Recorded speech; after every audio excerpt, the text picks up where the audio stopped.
let's talk a little bit about the more difficult cases to treat. There are a lot of different mental health disorders, but what are the more difficult cases, or should I say the most difficult type of patient to treat? Okay. The most difficult type of patient to treat is the patient that has had the first break. So the first psychiatric hospitalization, let's say for a schizophrenic patient, that usually happens in the late teen, early 20s. Right. So the patient is hospitalized, treated, and discharged to us, the outpatient clinic. Now the patient comes in and they don't really believe that they have a mental illness because it's the first break and they're in denial. So it's very hard for them to stick with the treatment. And they don't have family support because the family doesn't believe it either. The family doesn't believe it. The family says, well, you know, they just had a lot of stress, or they had a lot of problems. Or that's in over school. now. It's They're over feeling now. better now. And our job really is to teach the person that this is a chronic illness, and that the medication is not just for when I'm not feeling good. It's not an aspirin that you need to take this every day. So we really have a hard time retaining those kind of patients, and so we need to make a connection right away. Make a connection right away so that the person starts to trust us. And believes that you're giving them a really credible diagnosis. Absolutely. This is what the issue is. Because when a person sticks with the treatment early on, they have a better chance of being able to function.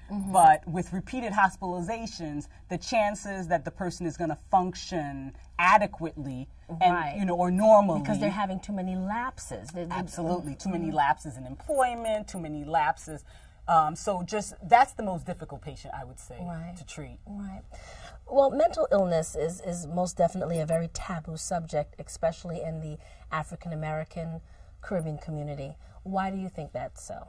Well, as an African American, Afro-Caribbean person myself, I know that in my household, I was told to leave personal issues at home. In the house. Don't take it outside. And so it's very difficult for the Afro-Caribbean or African-American to take the problem outside of the home. Because you're seen as weak. You're seen as, if you were strong, you'd be able to handle this. And so that's really difficult. But once the person is in, trying to make a connection with the therapist is even more difficult. Because, you know, they don't know this person. So it's taboo for me to tell you everything when I don't even know you.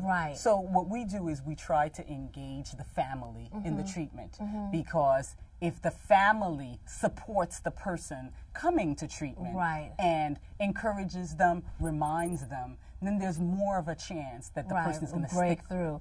Well, let's talk about that a little bit more. So we know that they're coming in. There's going to be some cultural barriers. Sometimes there's language barriers. But just speaking a little bit more to that, we know then that there is a relation barrier immediately because of how the culture is and because of how they're accustomed to communicating with persons. So what do you guys do different there? Is it that you don't go the traditional route, the therapist to patient route? We're a little bit more non-traditional. We learn in school that we have to keep this barrier between that's us what I'm saying, and the patient.